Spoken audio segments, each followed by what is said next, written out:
Follow me on Twitter. Follow me on Blue Sky. Follow me on Threads. Follow me into the ocean.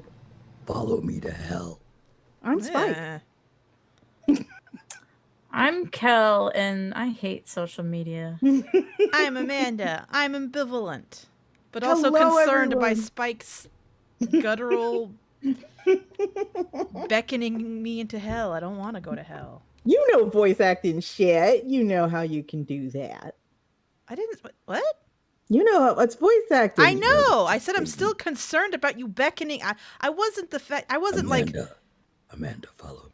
No, I wasn't perplexed about your ability. I was concerned about your intent. Your intent.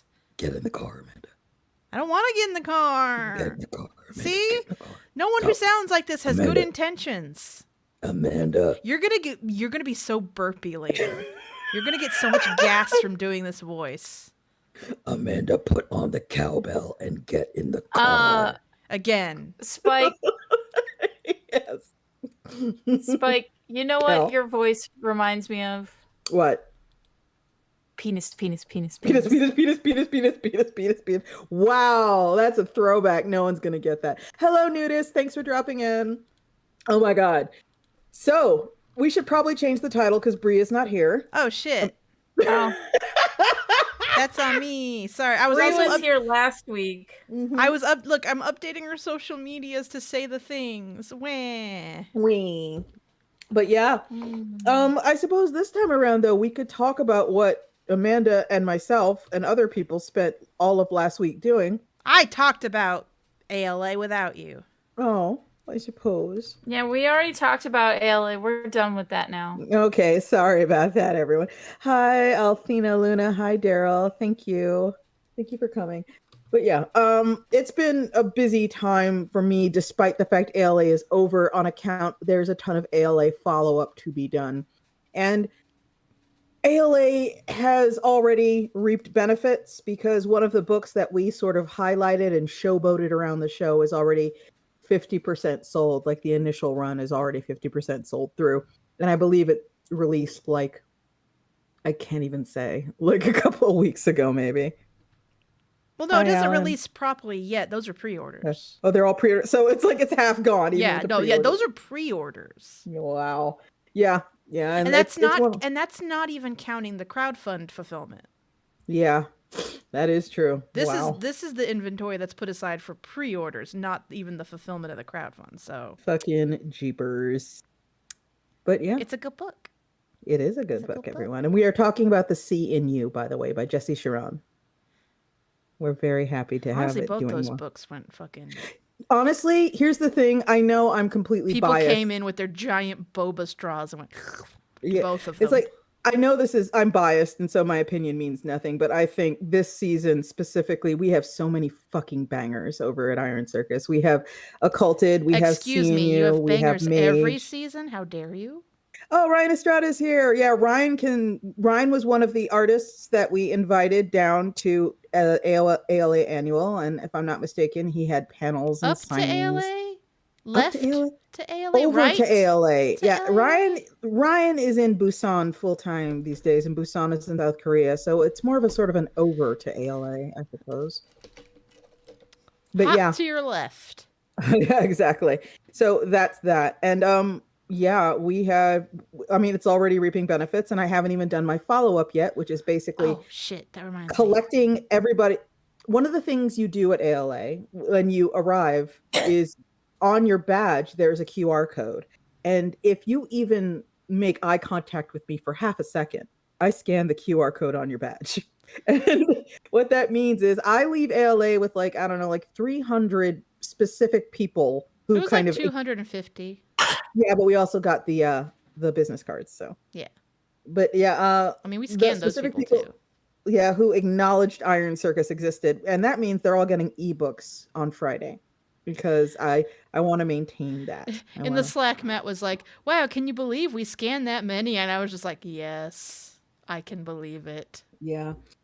ALA Annual is probably one of my favorite shows. Just the hustle of it is really, really fun, and walking around and seeing a show that is very not a Comic-Con is very fun. It was interesting. Speaking of Comic-Con, I'm going to that in a couple of weeks. Woo. Sorry to hear it. Sorry to hear it. It's gonna be interesting. You have my sympathies. We get it, Spike. Cops are coming for you, Cal. That's outside my window. Oh, okay. Yeah. That's the police coming for my cat because she's committed crimes again.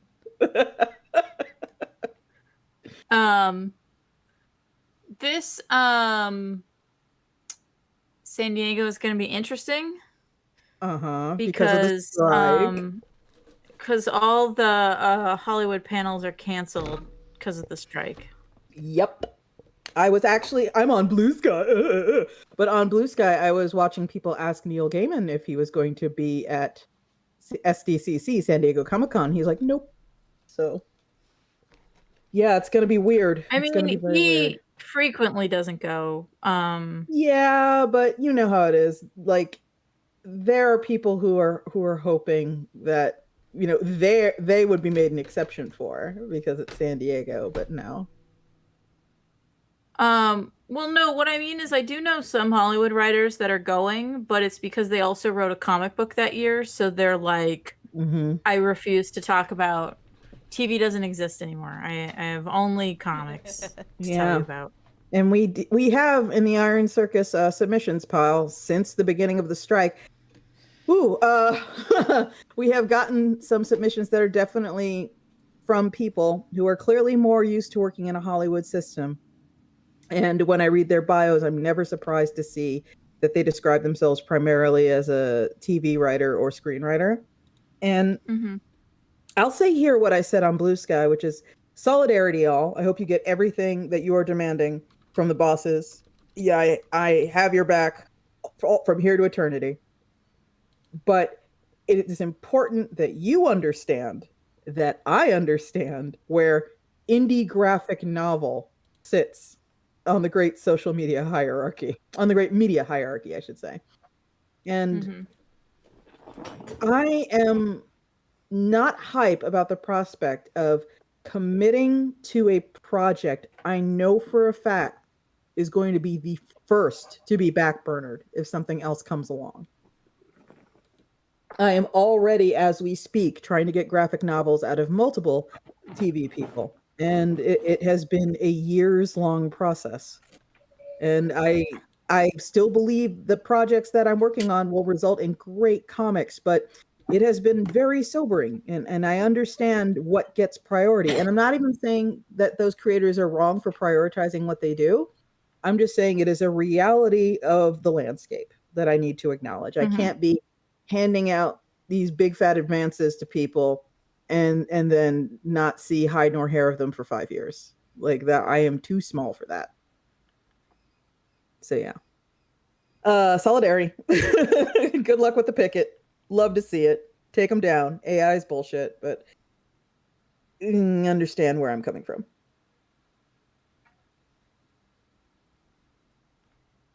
Yeah, maybe. Yeah.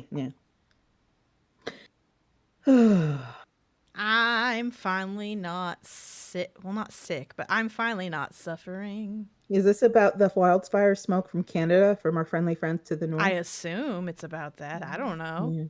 I've for like a week I've had a recurring migraines, and the assumption is they were triggered because of the Canada smoke. But also it could have just been seasonal allergies because I'm not used to the plants around here. Yeah, Chicago got a dose of what New York had been dealing with. So we got our own dose of wildfire smoke, and it was not great. Not great. I also keep forgetting I'm actually asthmatic because it's like I'm only my asthma is only a problem if I overexert myself. It's not like a daily problem. So I kind of forget I have it.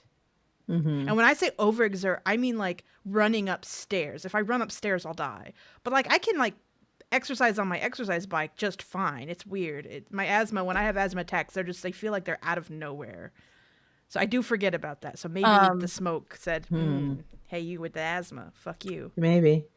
I am allergic to grass. Yes. Fantastic. Lucky you. Oh, that's right. You were researching.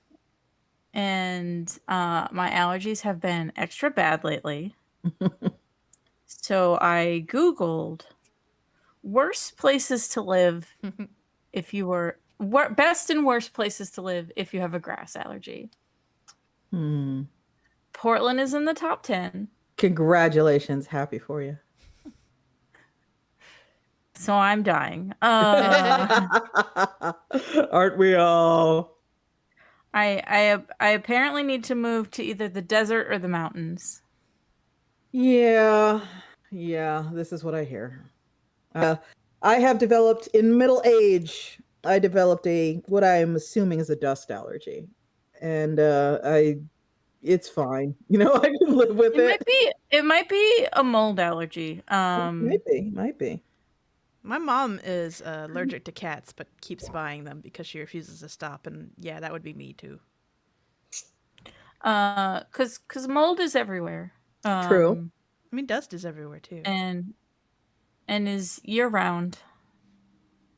Also, everyone. It's worse in the winter, but it is year round. I hate to interrupt. But yes, you don't. Today is I believe. No. I'm sorry, I missed it. This week is an important week. What is it? It's an important week. Was it like Hot Dog Awareness Week or something? No, 3 years ago this week, your friend and mine, Herman Cain, was admitted to the ICU because he went to a Trump event without a mask. Oh, that's right. During the height of the pandemic.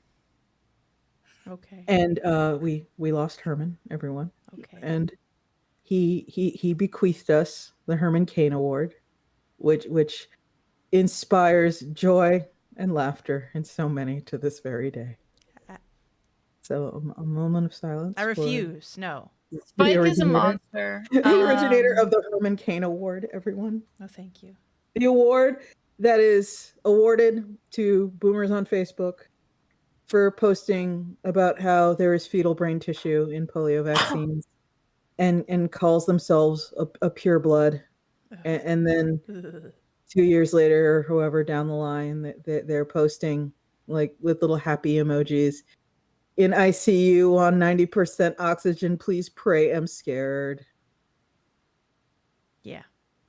So thank you for the Herman Cain Award, Herman. Oh no. In the chat, someone named the nudist says they developed an allergy to bloodworms, which is very specific but something they handle regularly. Someone responds, wow. "Oh yeah, bloodworms.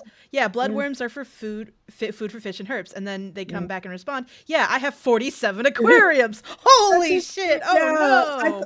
I was under the fish and certain reptiles love bloodworms. I'm sorry to hear that. Oh no. Exposure allergy, yeah. I was reading that and going, no. Yeah, that's what happened to me with shellfish. Yep. Yeah, thanks, Red Lobster, for damaging Amanda beyond repair.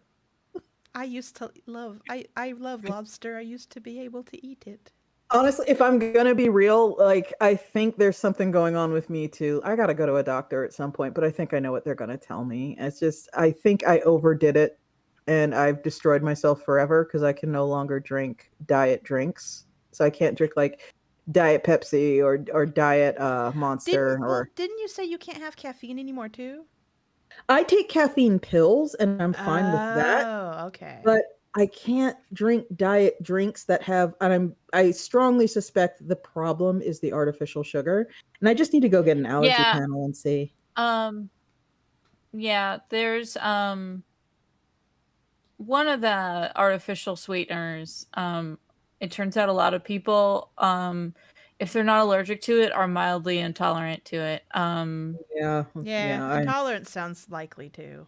Yeah, that sucks because I fucking love Monster Zero Peachy Keen. I fucking love it. It's my favorite thing ever. But I literally can't drink it anymore. It'll hurt me. I will be in pain. I love pineapples, but I'm allergic to raw pineapples.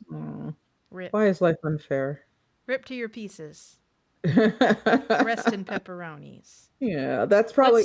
What's really interesting about my pineapple allergy is it's not the pineapple itself, it's a specific enzyme in the pineapple that gets destroyed when you cook it or preserve it. So, I can have cooked pineapple, but not raw pineapple. Oh, I'm sorry to hear that. Raw pineapple is lovely. Oh, It's very man. fresh. Very It's good. delicious. Yeah. And we just sit here and hurt ourselves while we eat. And just Yeah, like, this I can't podcast is now. just going to be for the next 30 minutes us staring at the ground and listening to things we can't eat and crying. and being sad. Yeah. I'm also apparently allergic to Madagascar hissing cockroaches. And I'm assuming Oh you my found out the exact gosh. same way, trying to feed insects to herps Oh and such. no. Or maybe even keeping them as pets. Oh yeah, people do keep Madagascar hissing cockroaches as I had pets. friends with who had them as pets. It was the same friend who had a pet pig and was extremely proud of their family's compost pile in the backyard.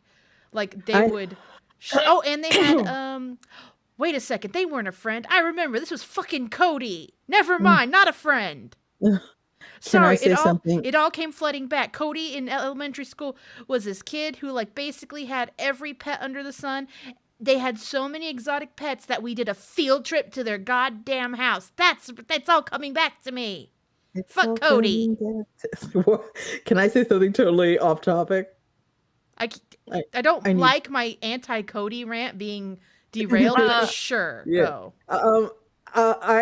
Something happened to me on YouTube and I got sucked into a YouTube subgenre. I'm not sure how it happened, but I'm there now and I can't seem to escape, but I don't really mind. So Cody I am clearly last on this bandwagon, but y'all know about slimes? Yeah. What do you mean? What kind of slimes? Yeah, exactly. Like, no, I mean like there's lots of like I've been down multiple slime rabbit holes. Which slime rabbit hole? All the slimes, like the cloud slimes and the smooth slimes and the popping slimes and the this does not narrow it down. Are you talking about slime molds or are you talking about the slimes that people fabricate? The slimes people fabricate from glue and activator. Yeah. Okay. You are like super behind the curve, Spike. Yes. Well, I don't go out looking for slime content. also, Spike, this is the different parts of the internet Amanda and I run in. Oh. You said slimes. And I instantly thought of, can you guess? Oh, slime tutorial tapes? Yes. To avoid copyright takedowns, every single recording of a Broadway show that's bootleg is labeled as slime tutorial. I didn't know that. Yep. So if you I'm going on YouTube right now, actually. I'm going to go on YouTube. Yeah. And I'm going to search slime tutorial Hamilton. Yeah, I'm sure. Well, that one you might not find because there is a professional filming of it. Oh, slime tutorial Beetlejuice, slime tutorial Heathers, slime tutorial Mean Girls, Hades Town, Wicked, Moulin Rouge, Book of Mormon, Sweeney Todd. Wow. Look at all that. So that's what slime means to me is Broadway bootlegs. Spike, you are so behind the curve on the slime thing. In, I think it was 2016-ish, slime got so big that you could go to Walmart and local craft stores and buy 3-gallon jugs of Elmer's glue. Yeah. You can't do that anymore. But that's how much glue they were selling to children.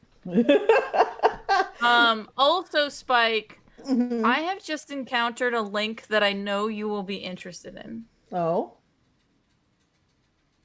What is it? Badger just said that his neighbor, not Badger, Ryan just said his neighbor has slime cafes. Oh, wow. Oh, damn. Yeah, I already have this thing. Can I tell you a sad tale? Now I have to Google slime cafe. Yeah, Kel, I live in a land of woe because for a long time now. It autofilled Korea, slime cafe Korea. Okay. For a long time now, my RimWorld install has been broken. And I can't figure out how to fix it. The only thing that fixes it is if I take out every single mod, and I'm not prepared to play vanilla. I'm just not. Yep, there's the slime cafe. Also, did you know Gadget from Rescue Rangers is named after a nuclear fucking bomb? Gadget, like the mouse from Rescue Rangers. Yeah, it's like there was Fat Man, there was Little Boy, and there was Gadget. Okay. I didn't know that. I learned something new today. Okay. Yeah, look, it's a whole little bar of things you can mix into your slime. Wow. Slime But yeah, ball. so It's a yeah, slime Spike, bar. if you want the good stuff as far as bootleg Broadway, you just Google slime tutorial and then Thank you, Kel. You have made my life measurably better. But it's like I never fell down the slime, the fabricated slime hole. I'm just fell down the slime. I'm just deeply aware of it because it haunted me and I couldn't escape it. I did fall down the slime mold hole, so I know a lot about slime molds. I'm on Etsy now looking at slime. I'm looking at, and here's the thing. It's like, you're such a grandma. I love it. No, it's like there are things that aren't slime, but they're like associated with slime. Yeah. Like, all right, this is my favorite thing I have found so far. You can buy mix-in kits for your slime. Oh no, this is like even more tangential than that. What this is someone has taken a pumice stone, like the kind you use to scrape dead skin off your heels. And they also rats like to chew on those, and you can get rat ledges made out of pumice. It's for sanding their little nails down while they climb. I absolutely believe you. What I have found is sort of like also in the fidget toy category, which is a pick and peel. So they have painted a fine layer of latex over this pumice stone. And the idea is you buy it for $30 and then you keep it in your house. And you just pick the latex out of the pumice stone. Oh, surely you saw the refillable pimple popper, right? Oh, I've seen the pimple popper. Okay. This seems like $30, really? To pick latex off a pumice Honestly, it depends on where they're sourcing their pumice stone and how many layers they're doing of their latex. Because latex is one of those things where you actually kind of have to layer it on. They might be factoring in their time. The shop send me a link. Spike, send me a link. I can evaluate their latex. The shop I have found that sells pretty much only these pick and peel pumice stones. Everybody, just brace yourself because you're in the wrong fucking business. It has 18,000 sales. Spike, send me the link. There you go. There's. I want to evaluate the latex. Here's the thing. It's actually really smart that they're doing it on pumice. Yeah. Oh, and it comes with a little toolkit, like with dental tools, so you can like pick. Because the thing about latex is, it needs to be on something porous that'll dry it out. Mm-hmm. These are not all $30. What are you? That's a bundle that you're linking to. You can. Okay. There's also one that comes with sparkles. Yeah, you're linking to a bundle. It's not $30. Okay. Yeah, you get the picking kit. You get filler, so you can redo it. I like that there's a patent pending, apparently. Someone is patenting painting. There's also these are non-standard pumice. Yeah, no, I'm not surprised by that. This is 2 stones pre-covered in latex. You get refillable latex refill and you get tools. That is not a ridiculous price. If you just got the stone by itself, it's $15. This is just, I just picture someone like, they come home from a hard day at work, they kick off their shoes at the door, they let their hair down, bra comes off, I'd probably slippers go on, and they plop in front of the TV. But before they turn on that full season Black Mirror marathon Friday night, they grab their pumice stone and just begin pick. I would probably do this. I love it. I'm a horrible fidgeter, and it's why I destroy my skin.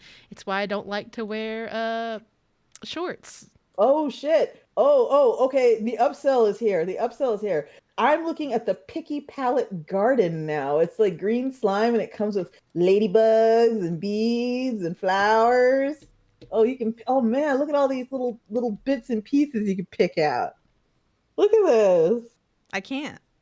I'm linking you right now. I see. The Picky Garden. Well, that's cute. They have a little 3D pen. Yeah, and it comes with refills.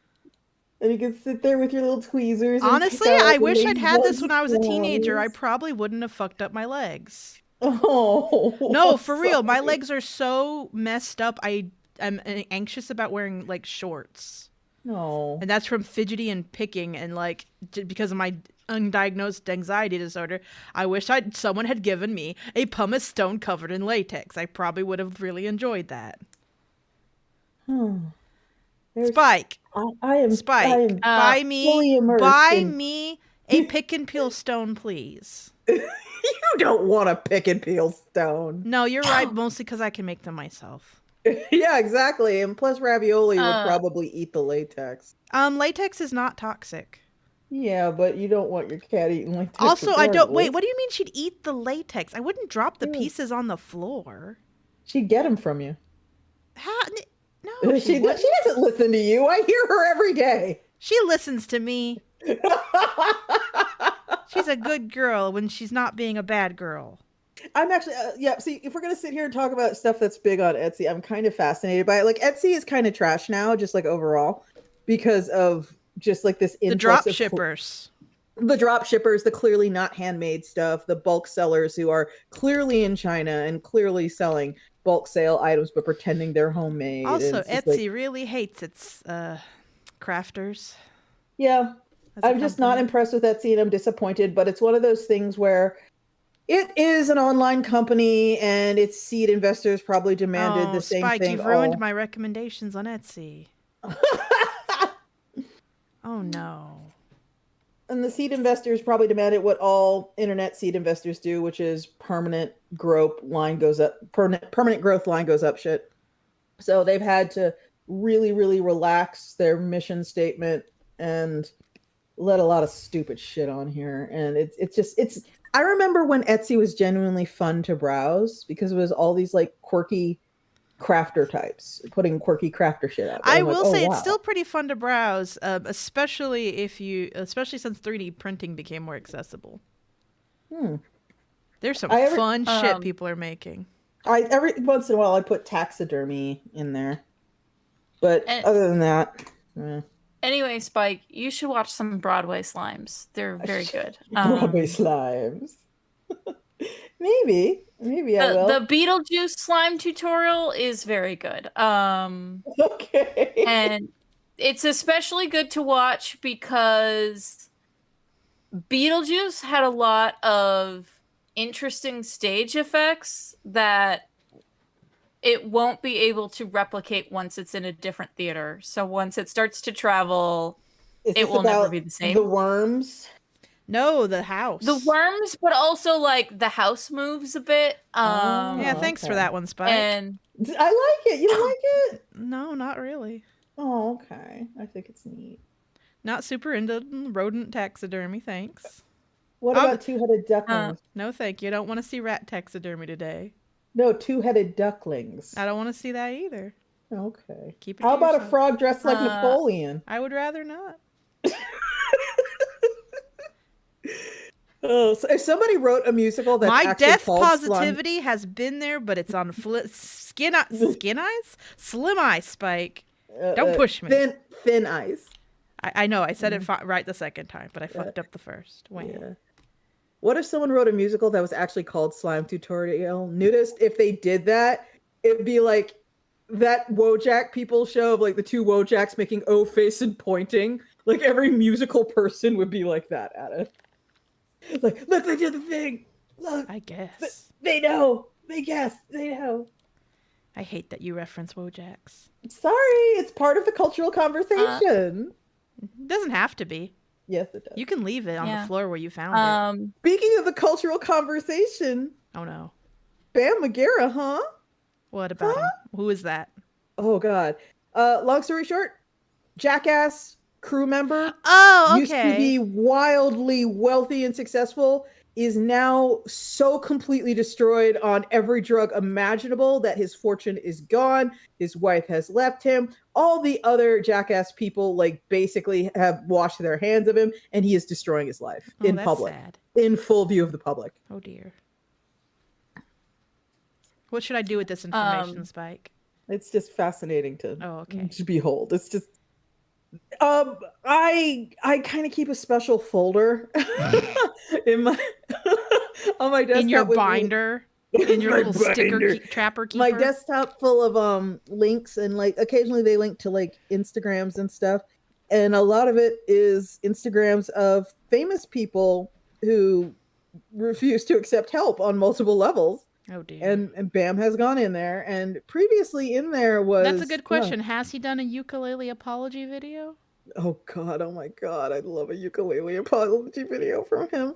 Wow, guys, huh? Did I hadn't heard of that person until they made their ukulele Yeah, I had no idea apology who that video. person was. That's And so and just normal the these other days. day, I was browsing the internet while talking to Amanda on Discord, and I was like, huh, blackface is trending on Twitter. What's that about? And it's sure enough, ukulele apology video person.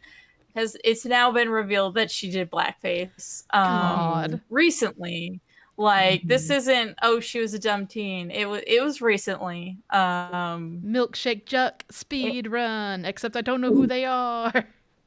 Yeah, Yeah. that's a thing that's pretty common. It's like there's this whole thing that like once upon a time when someone was famous, everyone knew them, and now every like week or so, I come across somebody on YouTube with like 6 million followers who gets 500,000 views minimum per video and is just clearly wildly famous. I'm all like, who the fuck I have are two you? things to say about this. One, Mhm. that's just every day for me with everyone. Like people be like, "Oh, it's so and so." I'm like, "Who the fuck?"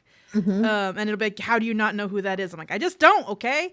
The other thing I was thinking about, we kind of, because of all the kind of like little celebrities we Mhm. have so many celebrities. This Yeah. is probably a morbid thought, but I thought about this when I was not doing great Mhm. recently. But I thought we have so many more celebrities like than we used to have, and they're all about the same age. People are going to be devastated when they all start dying one after the other. Yeah. People are just going to be like inconsolable. But one of the people that was in my what is Alan Lord has dubbed my Schadenfreude folder, I would watch his Instagram lives and like I straight up like took mental notes on it. All right, so there was this guy who was a Nickelodeon kind of star, but he's primarily famous for being the brother of someone else. His name was Aaron Carter, and he's the brother of a guy who was Nick Backstreet Carter. Boy. Yes, he's the brother of Yeah, Backstreet Boy. Nick Carter was in the Backstreet Boys, and Mhm. Aaron Carter is his little brother. He beat Yeah, Shaq in basketball.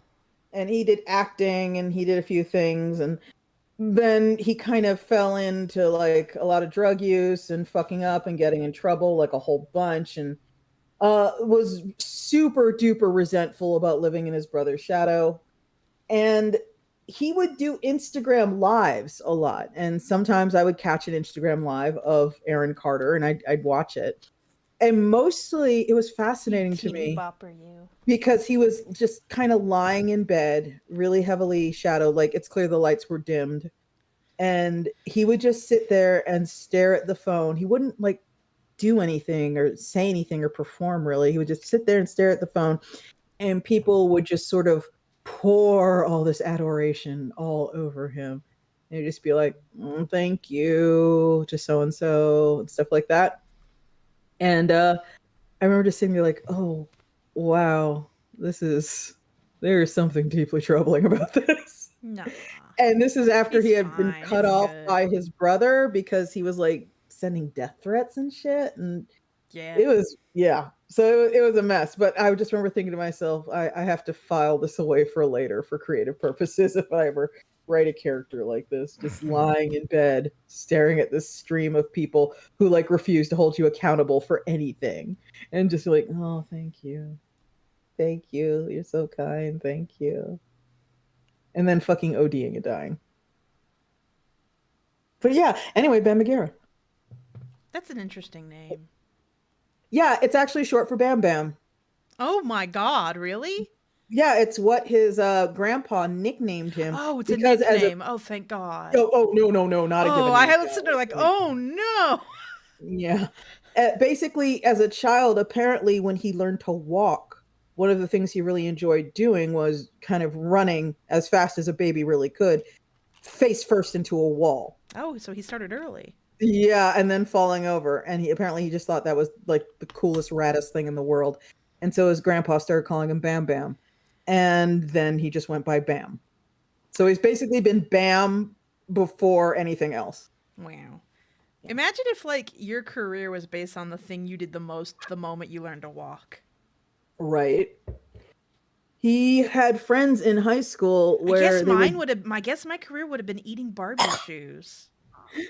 Barbie shoes. Look, they were little and you could swallow them, and I did, and I regretted it. The documentary I was watching was kind of fascinating because like all I know Bam Margera from is like hurting himself for money. Which is what all the Jackass guys do. They just hurt themselves for money. And he apparently was just like inclined to do this long before Jackass was a thing. And he would do things like shit on stuff and piss on stuff in school. Like just shit on stuff like in front of people and piss on stuff in front of people in school. Like just like that can't be. There's what happened? What happened to you? I feel like doing that is better than hurting yourself for people's amusement. Because at least you are not fucking yourself up. Like if you pee on something in public, you're not fucking up your health. Like I'll say you're not fucking up your health, but I will also say that like crossing those kind of social norms indicate that you already kind of have something going on. So and like poor health you can't see is still poor health. Yeah. Either way, it wasn't good. Yeah, he would like record these videos where he was doing skateboard tricks and like hurting himself and stuff. And like I didn't know that he was kind of like the linchpin in the whole Jackass thing. Like I think anybody who was like me, who's like a casual viewer who didn't, make it their whole personality that they liked Jackass. I thought Johnny Knoxville was kind of like the main guy, but he wasn't. It was like Bam who was the dude who kind of put it all together. And like the big Johnny Knoxville is like the guy who organized things. What Johnny Knoxville is the guy who. Here's the thing. Here's what actually happened because I watched the whole fucking documentary. At the time, there was a magazine called Big Brother, no affiliation to the TV show. And Johnny Knoxville was a journalist, and he at the time was very, very into Hunter S. Thompson, like a lot of guys his age were back then.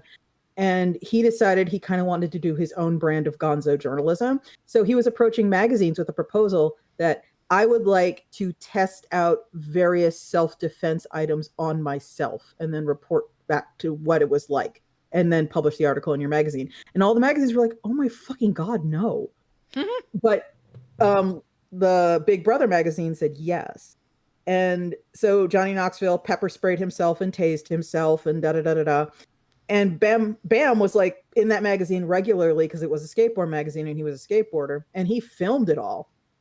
And they were like, this is actually fucking gold. How about we just put this on my next compilation of skateboard tricks and sell it in skateboard shops? And Johnny Knoxville was like, cool. And that's kind of the nascent start of Jackass. And then Steve-O joined. He was I shit you not, flea market clown before. And like that sounds like an insult, like shut the fuck up, you flea market clown. No, that was his job description. It's in my lexicon now. He was a flea market clown. And he joined Jackass and started doing tricks for $200 a pop. So when you go back and you watch like season 1 Jackass and you see all the horrendous things that are happening to Steve-O, he is taking that shit for $200 a go. Oh man! Oh wow! Oh yeah. Man! And that's where Jackass kind of came from. Well, I just googled flea market clown. And it's actually a good thing. Okay, so flea market clown is a specific type of clown. Yeah. Wow. This is the type of clown you can be. A flea market clown. And like it was actually kind of a good thing that he was getting like $500 if they asked him to do something truly horrendous, but usually it was like $200. But it's actually a good thing it wasn't much because at the time he was like spending everything on drugs, like everything on drugs. And if he only got $200 at a time, that wasn't enough to kill him. And one of the sort of recurring things as well, I'm like watching this documentary and going through Bam's social media. Steve-O is one of those dudes who he got clean like a long time ago, like 10 years ago, something like that. And ever since then, he's been very, you got to work your program. You got to, learn, take responsibility and, take accountability and work the steps. That's super important. You got to do it. You got to do it. And he's kind of like, for a long time, he was the only Jackass guy who still talked to Bam. Like Johnny Knoxville was like, I'm fucking done. All the other people were like, I'm fucking done. And Steve-O would just be all like, hey, I'm in town. Let's meet up. Let's go get dinner. Let's chat. Because, I believe in you, Bam. You can beat this. You can beat this. Do it for your son. Do it for your wife. Like that was, Steve-O was like absolute. He had the pom-poms out for Bam Margera and he was like trying to get him clean. But he's like, go to rehab. Exactly. He was like, you can do it, man. Just work the steps and take responsibility. Like you can go and fucking read these comments on Bam Margera's Instagram. And even Steve-O recently went, dude, I cannot help you anymore. You are, because Bam is just like really preoccupied with how everything terrible happening to him is everyone else's fault. Stop me if you've heard that one. And he, like the big thing he harps on. Why would someone do that? The big thing he harps on is there was, I think, a Jackass 3D, I think it was called. There was a third Jackass movie, which is in reality the fourth Jackass movie, but we won't get into it. There's a third Jackass. Yeah, there's a third Jackass movie called Jackass 3D. And it was kind of a we're getting the band back together thing where everyone knew that Bam was like super fucked up on drugs, but they wanted him there because it would seem fucked up to do Jackass without him. Were they all old again at that point? Oh, they're all old now. They're in their 40s. No, I meant for 3D. Oh, yeah. They were old. This was not long ago. And they basically went to Bam while he was in rehab. And they were like, hey, dude, we want to do another Jackass movie. We know you've blown through your massive fortune. and it would also be super fucked up to not do it with you. Because, you're kind of the reason it happened. So we want you to be in Jackass 3D, but we also want you to sign this contract that says you will not do any drugs a doctor doesn't give you for Jackass 3D. And that's on pain of being removed from the production. Okay? And Bam went, okay. Doing fireworks. It is the 6th. It is 8:43 p.m. They got leftover. But yeah, he signed it and then immediately got super loaded. And they removed him from Jackass 3D. And he has spent the ensuing months basically screaming about how much he hates Johnny Knoxville and everyone else at Jackass because they betrayed him and they destroyed his life and they ruined him and they're snakes and they're traitors and they're horrible people because they took him off of production because he got loaded when he signed a contract saying he wouldn't. Yeah. And it's all like, okay, this is why you're not clean yet. Like, it's like, these are choices you made. And you've decided that they're all someone else's fault so you can be the victim. It's just really fucked up and sad. But yeah, that was kind of my mini, I don't even want to call it a deep dive, my mini dive, my wading pool dive on Bam Margera today, where I was watching the documentary, and it's just thank you, I guess. It's fascinating to me because it's like he is in full swing fucking destroying his life, but he is very unfiltered right now in that you can see how he is 100% committed to the bit that this is everyone else's fault, like literally every other person but himself's fault. And a thing that happens to celebrities in Hollywood, especially celebrities that are super fucked up on drugs, there is a whole kind of class of person that shows up called the bottom feeder. That's what the Jackass guys call it. Anyway, the bottom feeders are just the dudes who will happily enable you if it means they can get like free beer and free blow and free rides out of it because you're rich and super, super addicted to things. And they will just be like, yeah, man, no, fuck that guy. Come on, let's just go to the club. Come on, yeah. And being with Bam Margera will get you into clubs that you couldn't get into otherwise. It will.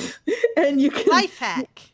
You can get a hotel room on his card because why not? Because he's rich, so fuck that guy. Like, I'm taking you don't notes. really like him, you barely know him, but he'll hang out with you because you won't tell him to stop, and you hang out with him because you get material benefits from it. And it's just like the bottom feeders are like, they are actually fucking killing him. They are actually killing him. Anyway, it's super fucking fascinating. And I could see how, I've never seen an episode of Entourage, but I can see how someone would want to make a TV show about that phenomenon. Yeah. What have you guys been watching? Well, not a lot because of my migraines. Oh, that's right. I watched the new season of Clone High. Oh, hey, how's that going? I'm hearing mixed reviews. That's accurate. Mixed reviews is accurate. I was telling Amanda yesterday that a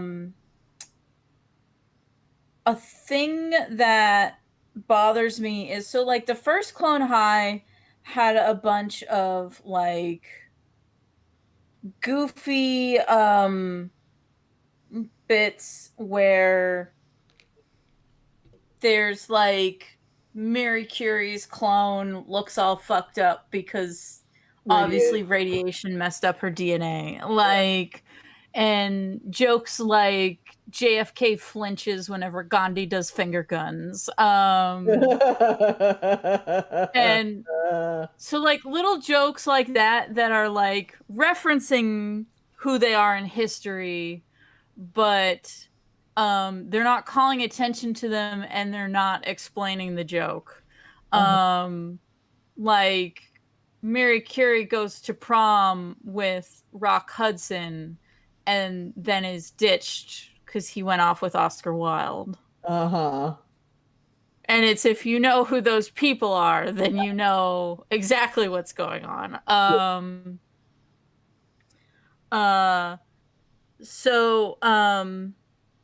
The new Clone High doesn't have that many jokes like that. And it feels like most of the jokes are now sure is different than 2003. Like Confucius is a character and he's addicted to social media. And I feel like all the jokes they make about Confucius are basically teens today and their TikToks and their social media. Whereas the only character I feel like they did make jokes about who they're actually a clone of is Christopher Columbus, because his character is very performatively woke because he's worried about being canceled. Fair enough. Like the real Christopher Columbus. Like, to the fact where when he introduces himself, he says his name is Topher Bus. Because he does not want people to know that he's a clone of Christopher Columbus. Who's that? He says he's a clone of who? Christopher Columbus. He says his name is Topher Bus. Yeah, I don't like. So he Topher. He just shortened Christopher Columbus. Oh, okay. Sorry, I didn't know if that was referencing something. Oh, hi, Abby Lark. It wasn't. And one thing I know about Clone High, I didn't really watch it in its original incarnation, but there is no Gandhi in the new Clone High, and I know that is because a lot of folks in India apparently got real fucking mad because in the original. Oh yeah, there were riots in India because of Gandhi and Clone High. Because he was like the goofy sidekick character who made kind of dumb jokes. But he is the goofy sidekick character, and the explanation on why he behaves that way is he cracked under the pressure of living up to the real Gandhi. And so now he's just going to drink and party because he can never be as good as the real Gandhi. So why even try? And apparently it's super duper offended a lot of India. Yeah, I don't. Who did I watch it with? I finally watched it a few years ago with a friend. Who did I watch it with? I don't remember, but I finally watched it a few. Oh, it was in a hotel. I think I watched it in a hotel. Yeah, and they added a bunch Um, of characters. I know they have added, you mentioned Confucius, but they also added Harriet Tubman and Frida Kahlo, right?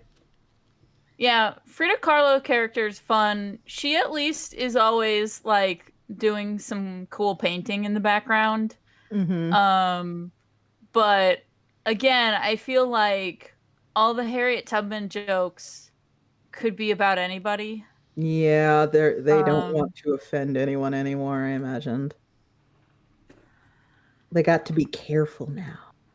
but the thing is like, because they're historical figures, like, I think it's very funny that JFK is afraid of people's finger guns. Like, Yeah, yeah, yeah. and I thought it was very funny that when Joan of Arc doesn't know what to do, she heads into wood shop and then talks to Jesus Cristo to get advice. Um, Yeah. so I think I may give it a chance, but I may opt no, out. I think you're not missing anything. Like, Yeah. you can skip it. All the really funny jokes are more about how 2003 is different from Yeah. today.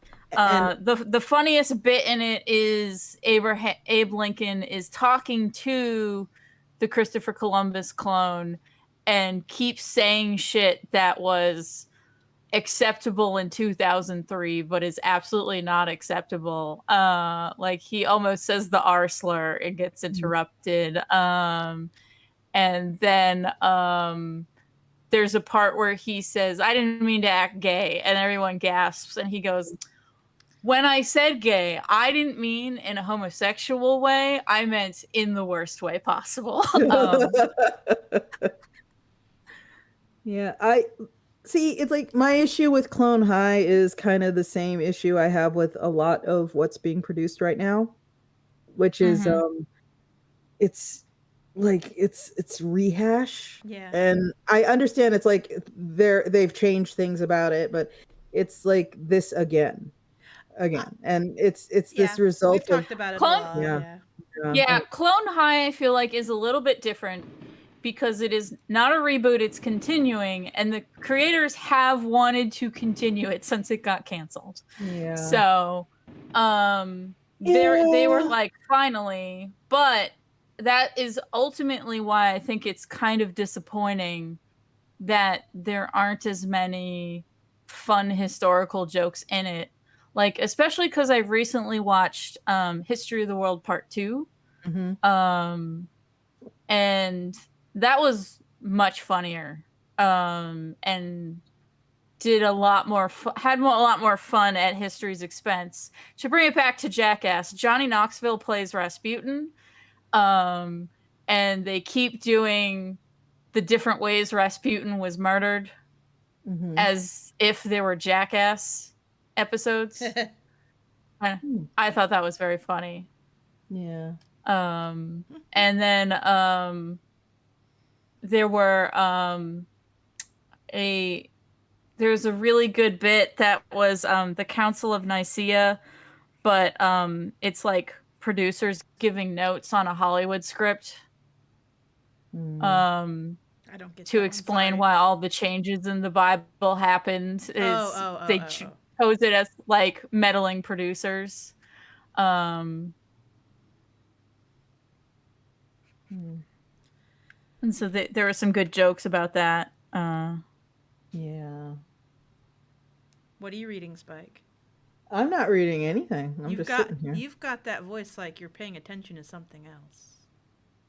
I'm sorry. I'm just trying to let you What is it? talk. What No, is it? literally nothing. I feel like you're No. like a child who's holding something in their hands. I'm like, Well, I am holding something in my hand. I'm gonna This. find out what that is later, I guess, when you let the lizard loose in No, the it's house. just it's a pulp-free, no added sugar, simply orange. Um, oh, the one other joke I thought was funny in Clone High is the principal gets a new boss, and she is yelling at him and says, "Can't you do anything right?" And he goes, Well, I did successfully clone a bunch of historical figures, enough to fill a high school twice, so that. Yeah. I want to finish watching my shows because I haven't been able to like look at bright screens for a week. That means I haven't like typed or drawn or watched things. So I need to watch the last episode of Gundam Witch from Mercury. Oh. I must watch it. I needs it. Ah. So is anybody getting a Threads account? I will No. get one if it's attached to Instagram already, so I don't have to set it up. But I will only be using it like basically as for promotions. I will just be dumping shit there and leaving. It's not going to be a thing where you go there to get the newest news or hear what I have to say or see my opinions or interact with me. I will literally just be like, well, here's a thing I'm promoting. Bye.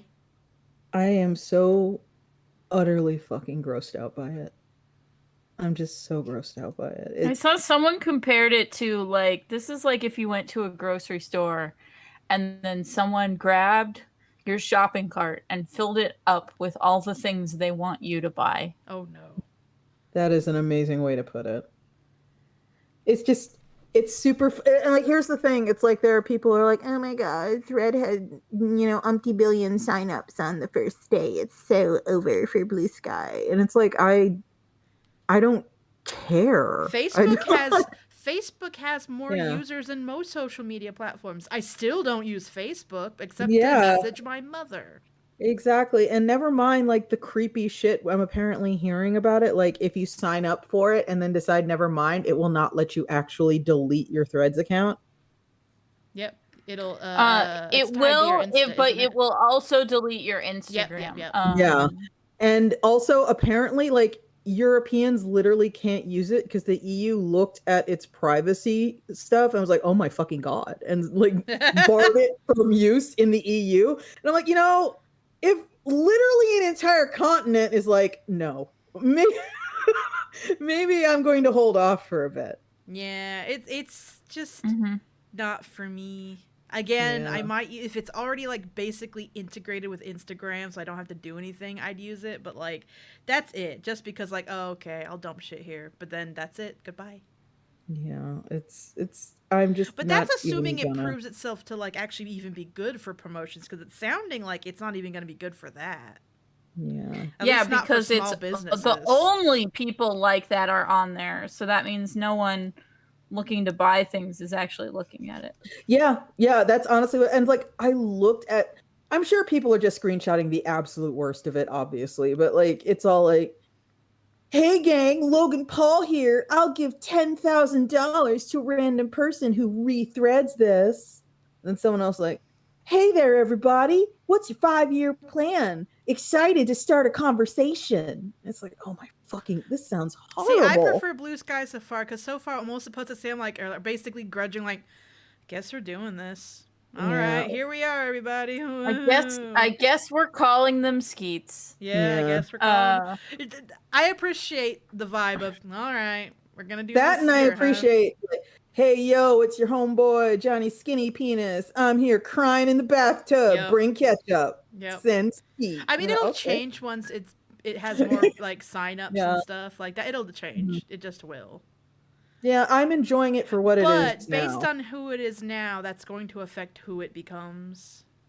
Also, I think it's a massive, massive mistake when people sit there and they act like just pure head counts are the be all and end all.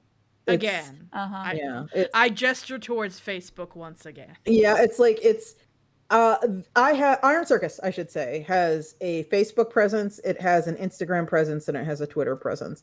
And the Badger, I saw you post that on Blue Sky, and I didn't like it then, and I don't like it now. You missed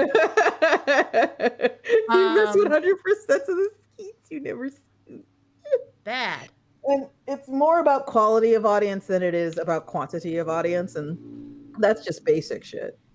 Like, if you have a product that everyone is going to eventually need, maybe you can get away with shotgunning ads everywhere and not really caring about the air quotes quality of your audience, but that's not what I do.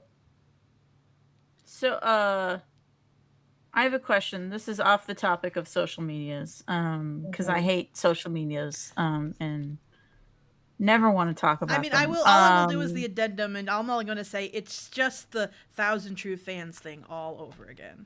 It is. Okay, continue, Kel. So my little prompt for this week's Geek Show, to get us talking about something creative. I'm being cornered. When they've got me at knife point. When you want to make a story, what compels you to write that particular story? Is it the plot, like the world building, the theme, the characters, the vibe? What compels you to make a particular story? I want to explore concepts and themes that already interest me. Usually my first idea... themes? Oh, sorry. So themes and plot, Spike, is your answer? Yeah, themes, settings, motivations, that kind of thing. Like the thing I talked about before a lot, when I talk about Lucas and Lodessa, which has been in progress for a while now, is I wish there were more books about failure. And I think that the market is inundated, it's oversaturated even, with these sort of shonen protagonist, if I try hard enough, inevitably I will succeed kind of storylines. And I'm not saying those are bad or anything. You better not. But most people will not succeed. They simply won't. And it's just sort of, think about all the people you probably knew growing up who wanted to be on a sports team, a professional sports team. And there simply isn't enough room on professional sports team to accommodate all those people. And they're going to outnumber the people who make it. And we don't really often talk about those people, because especially when this is in a professional sports capacity, you can be considered washed up and good for nothing at like 19. And that is exceptionally horrific to me. Spike. Yes. Did you watch Skate Infinite? No, what is that? It's an anime. It's a shonen anime about gay skateboard boys. Super skateboard boys. Yeah, they're super skateboard boys. These skateboards defy the laws of physics. That's another thing. Okay, I need to add that to my list. I'm rebuilding my list that I lost. Okay. A thing that I liked about Skate Infinite is, so it starts with the shonen setup. But the main character's best friend character very quickly surpasses him and is very clearly better at skateboards than him.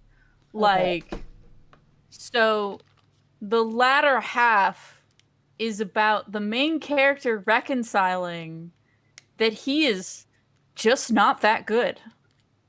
Like, he is better than average because he's dedicated his life to this absurd version of skateboarding that the show is presenting. Right. But he will never be the best. Like, his friend showed up, learned to skateboard, and then became as good as a skateboarder as him in a month, and now is surpassing him. So it's like, not easy to deal with. Yeah. I really appreciated that sort of angle for the shonen setup. Yeah. But Amanda, what makes you want to write things? Usually what gets me started is, I don't know how, but I'll think of characters, and what motivates me is usually it's one scene. I'll imagine this one scene playing out in my head, and from that point on it's usually, okay, how do I get there? Like, it could, like, I don't know, like, I'll just think of like one scene between some characters, and I'll go, oh, I like that one scene. What do I got to do to make that happen?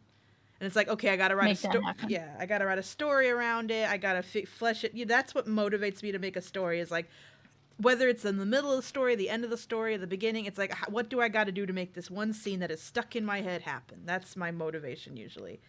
Like, while I was sick, while I was I wasn't really sick, but whatever. I'm just gonna say sick. While I was laid up in bed, I actually got a comic idea based on this scene that I imagined while I was listening to some music, and I was just like, God damn it, I want to make that. I want to make that comic now. And then I ended up thinking of a whole comic around it.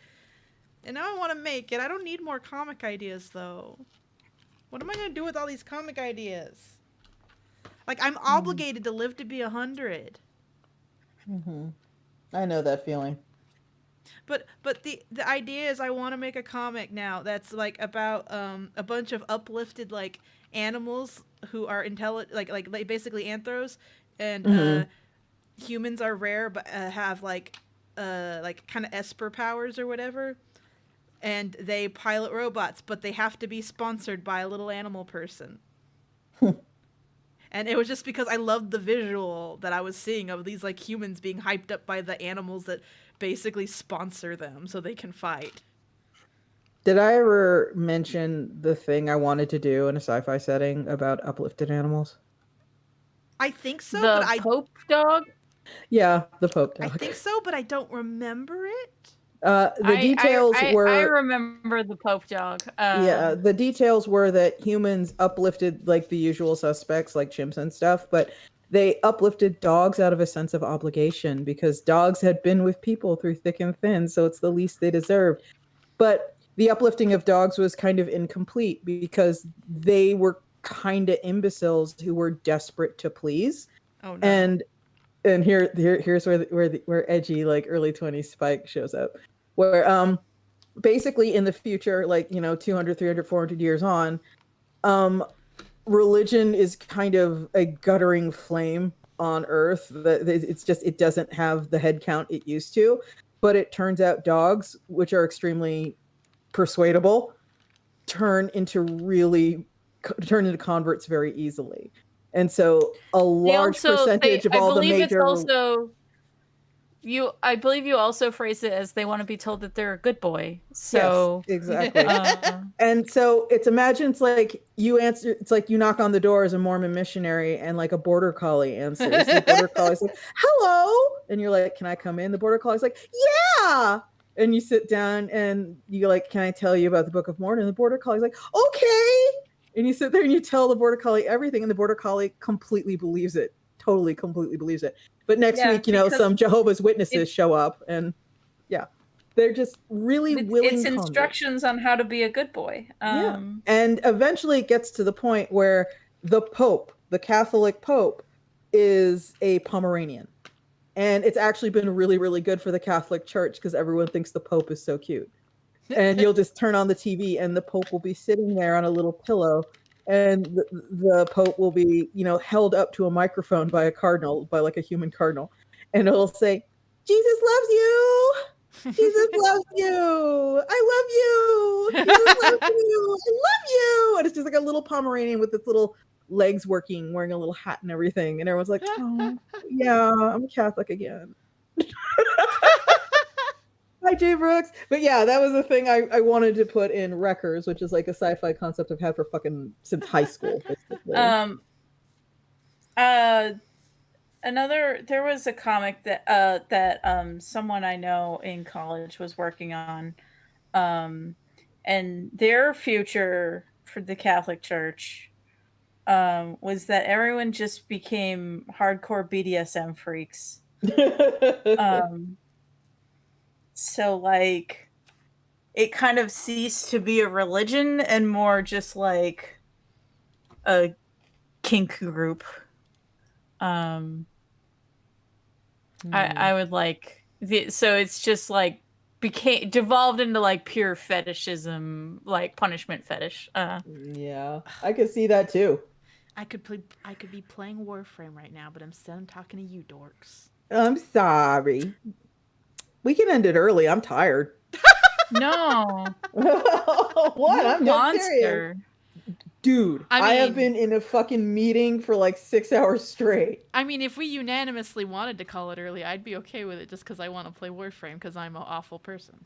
Yeah, no. Okay. I'm not saying we're calling it early. I said if we unanimous. It's not unanimous because I want to keep going. I know it's not unanimous. That's why I was saying if it was unanimous because I knew it wasn't. I was just saying. I was stating my intents and my preferences. Spike can leave. Here. We don't need her. Oh, I can go? She's a luxury. I can go? Kel, you don't want to do that because the moment we don't have energy, I'm just going to pass out. I'm so... I can go, though? I can go?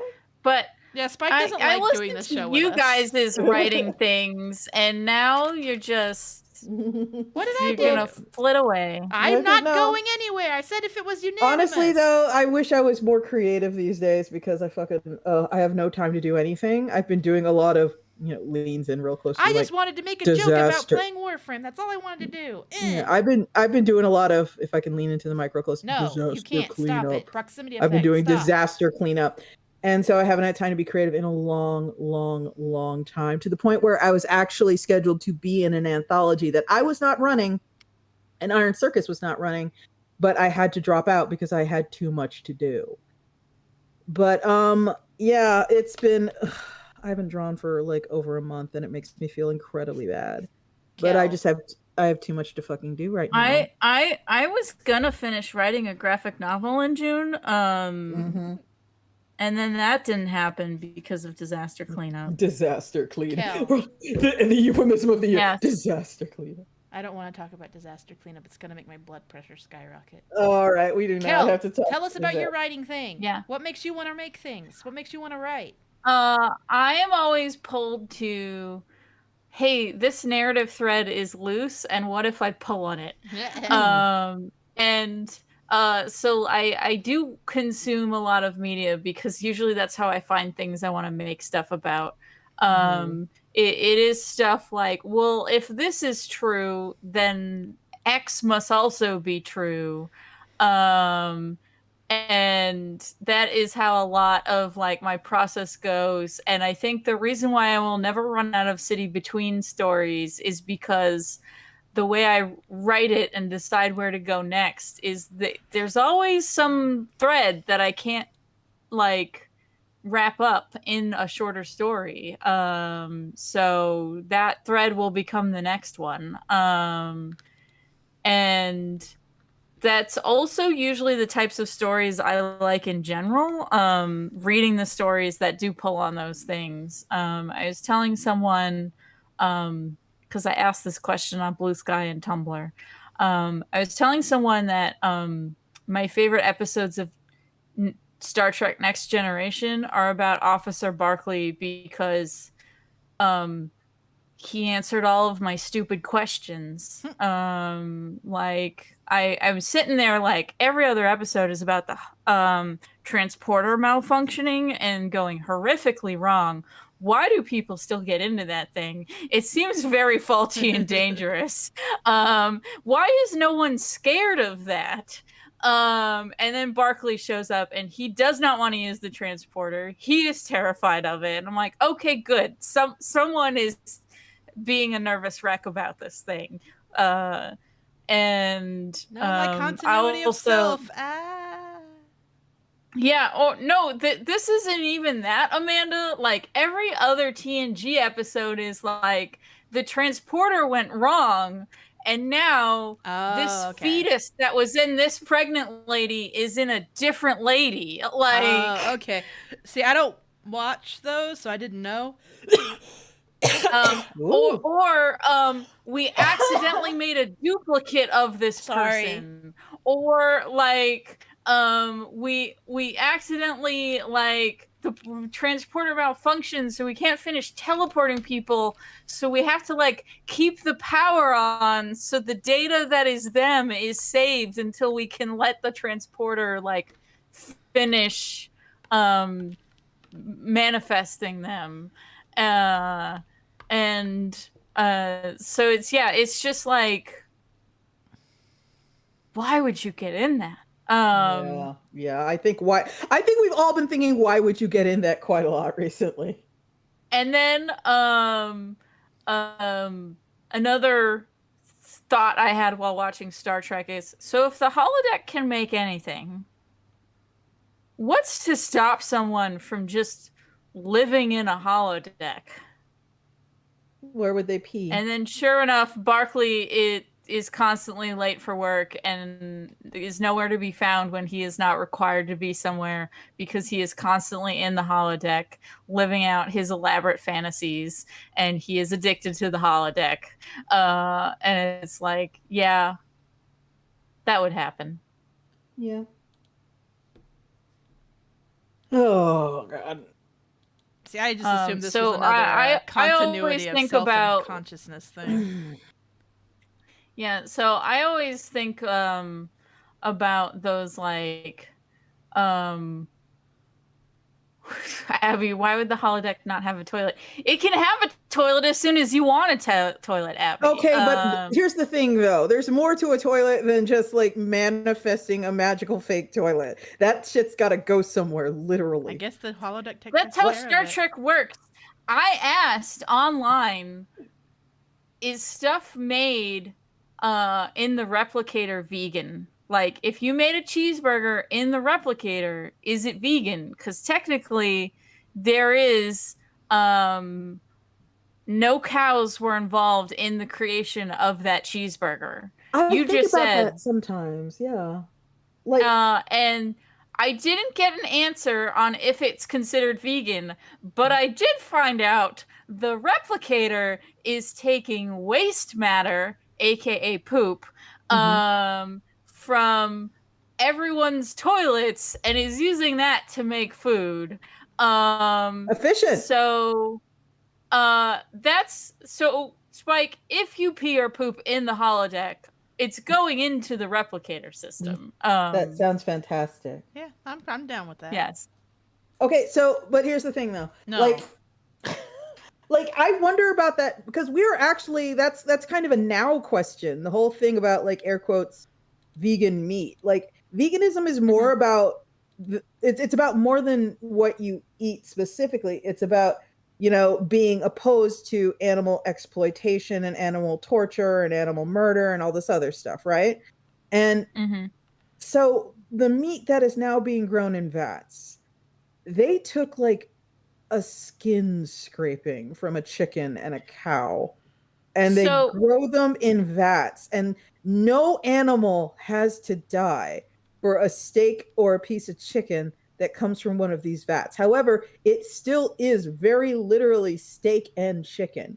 Could a person who espouses vegan beliefs eat a vat-grown piece of steak and still be considered sticking to their morals? So this is where I got there's no answer for the Star Trek replicator, but I did get an answer for that now situation. Which is they would still not eat it because the existence of selling meat is still propping up the meat industry as a whole. Okay. Which is contributing to the harm of animals. So that wouldn't apply to Star Trek because all their food comes from the replicator. So there is no meat industry that is harming animals to prop up. But if it's made from human or other types of alien waste, that would mean that nothing from the replicator is vegan because it all came from living creatures. It's just it's either it's an all or nothing thing. But I didn't get a firm answer. But hi Juan Yuri. Yeah, I'm just so fucking curious about, like, I can see a moral compass that says I only eat vat-grown beef and chicken. Like I can see a moral compass that would tolerate that. And thinking of it as a moral duty because I want to encourage vat-grown chicken and beef to be a thing. I want that to become a thing. So I am patronizing people who make it in an effort to give them more money so that this becomes more normalized and this, you know, this scales so it all becomes cheaper, and therefore ultimately it would reduce animal suffering. It's curious. Yeah, it would not be considered kosher or halal. Yeah, I think it wouldn't, because halal and kosher is all about the slaughter, and so the animals this comes from are dead. So yeah, so I end up writing stuff because I'm thinking about stupid things that like most people don't that they're I'm not going to say most people don't think about, but like there's stuff that we have another plot to deal with, so we don't have time to dig into is the replicator vegan or not. We don't have time for this. The Ferengi Yeah. are trying to murder us all. The Ferengi are never trying to murder people. They're trying to smuggle shit because they are capitalists and dead people can't buy things. That's true. I'm sharing something for Amanda. Apparently, Disney Plus has an Afrofuturism animated anthology right now. Yeah, I retweeted it. Oh, I was looking at it from someone else, but like, I have a reason to use my family's Disney Plus account. Amanda, I posted something for you. Where? In the Discord. No, it's a rat fight. Oh no, to the death. Look at this. Yes. To the death. Look at the brutality of it, Amanda.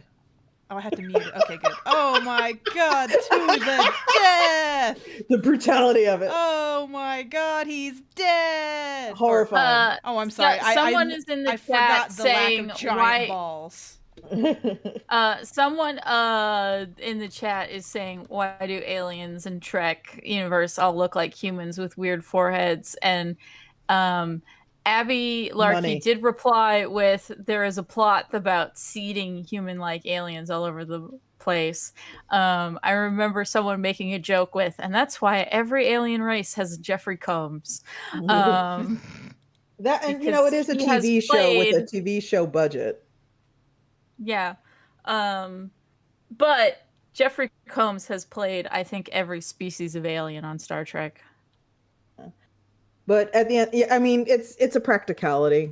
It's a practical. Yeah. It's easier to spray paint there is an blue. artist I really like who was redesigning Star Trek aliens. What would they look like if there weren't limitations? Budget restrictions. Yeah. Yeah, based on budget and actors needing to act through the prosthetics. And her art was really neat. She made so in DS9 the main ongoing conflict is between the Cardassians, who are kind of reptilian like, and then the Bajorans, who just have bumpy noses. And so what she did was she made the reptilian Cardassians even more reptilian, but then she made the Bajorans kind of look like weaselly. So it's a snake mongoose thing visually. That sounds interesting. Yeah. And then she made Dax and Newt, and I support that. But yeah, if you have a movie budget, that's when you get all the wackiness Star Wars is capable of. I would murder to do practical effects for a movie or TV show. Oh. Well, you know, there are a lot of small productions that'll let you play with latex. Oh, I don't want to just do latex. I want to make a full face prosthesis. What I think is really fun is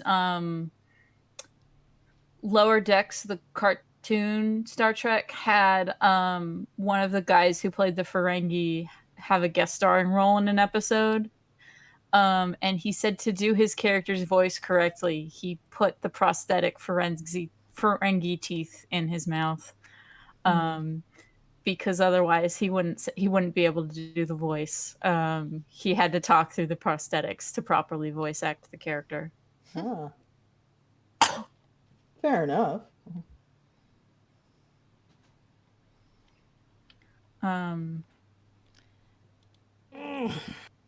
Goodbye Grimace is trending, and everyone's treating it like he died, and I appreciate that. See, one of the nicest things I've ever done for myself is remove visibility of the trending tab on Twitter. I love looking at the trending tab because it's usually really stupid. It's so fucking stupid. I just Again, can't bear how it. would I have noticed the Goodbye Grimace trend? I could not bear it. I could not bear it. I can, because it frequently leads me to stupid shit that I love. I just can't deal with it. Uh-oh, You're shit. weak. What's happening now? You're weak. What's happening, Spike? Hold on. Are things happening? Yeah. Oh, shit. No. Hold on, sorry. See, I'm working during this too. Quit it. I mean, I always draw during Geek Show. I can't because I gotta watch the damn chat room in case the spammers come back. Okay, cool. There we are. I gotta. All right. I'm drawing City Between, which right now usually it's about gay werewolves in the future, but right now it's about gay vampires in the future. Jay Brooks says, I like Lower Decks, but it is clear that one of the lead artists has specific fetishes and they appease them with a single episode each season and to disguise it in the show. What is this? I have never seen an episode of Lower Decks. What fetish is this? Yeah, they're gonna have to explain because I've never seen Lower Decks or most Star Trek, so Jay Brooks, please let me know what fetish so I can be on the lookout for. Yes, elaborate, please. It's not fair to say that and then not share with the class. Well, there is what I think is really funny is there's a writer who worked on Buffy who clearly was into people getting tied up. So every episode of Buffy that she wrote, someone is getting put in chains. Yeah.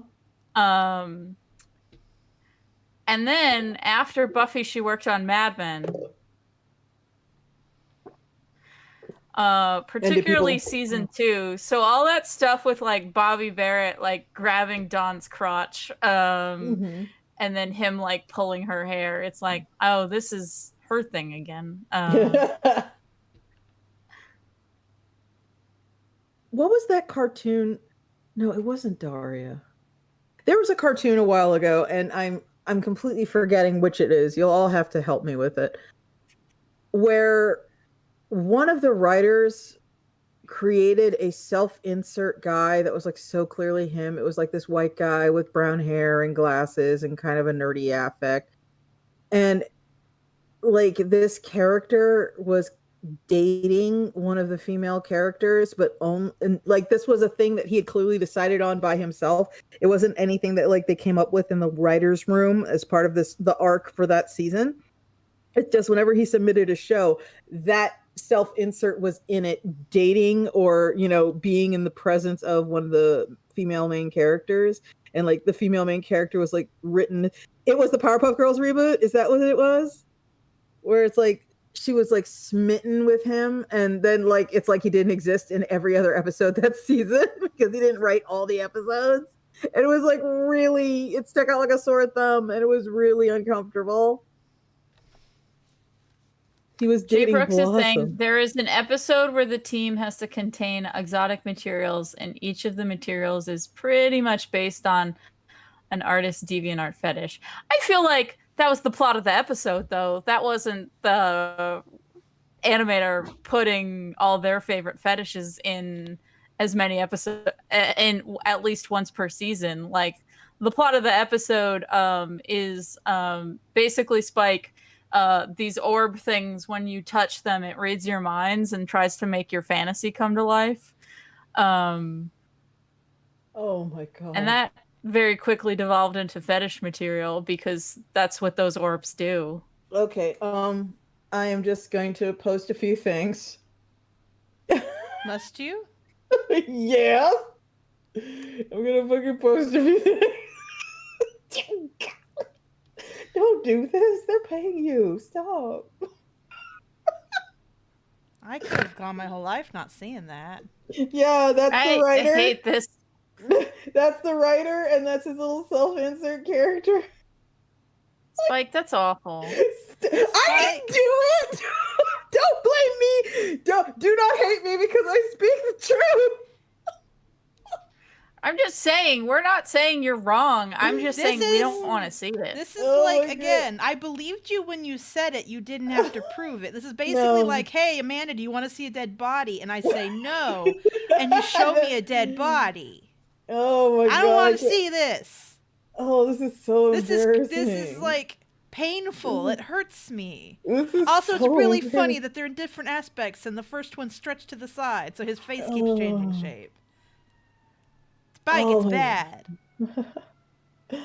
Oh my god. He voiced the self-insert too. No, don't you fucking dare. Kel has the power. Yeah, Kel's been given those kind of Oh my powers. Kel God, can delete why would these you things. do this? Because we want to look at the rat. Look at that cute rat. Look at it pinned down and acting helpless. Wow, how cute. Oh, Juan Yuri is correcting me now. Actually, it wasn't that. The guy was sound tech or something. The designers added a guy modeled after him. Somehow that snowballed into a rumor of him inserting himself as a preschooler's boyfriend. Yeah, that's some life-ruining shit. I'd be really mad if someone did that to me. Wow. So it's cringy and it's not even real. Yeah, and it's not even his fault. That's terrible. Oh, you can't do Spike, that you to just somebody. believe everything you read, huh? Yeah, I do. Oh, I'm okay, sucker. that's fair. Yeah, I believe everything. I believe absolutely fucking everything.